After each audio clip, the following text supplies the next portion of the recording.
What is the output of the following code snippet? Is it option A 677, or is it option B compilation error due to line 1, or is it option C compilation error due to line 2, or is it option D compilation error due to both line 1 and line 2?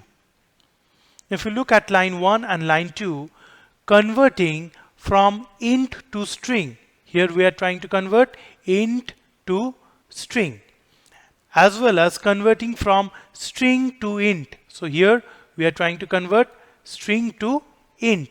In such a way is not allowed in Java. We cannot convert int to string or vice versa in such a way in Java. So it should give us compilation error. So let us run this code in the IDE to check whether it is giving us error or not.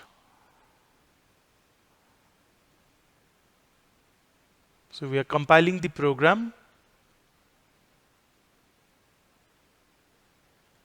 and it is giving us incompatible types error.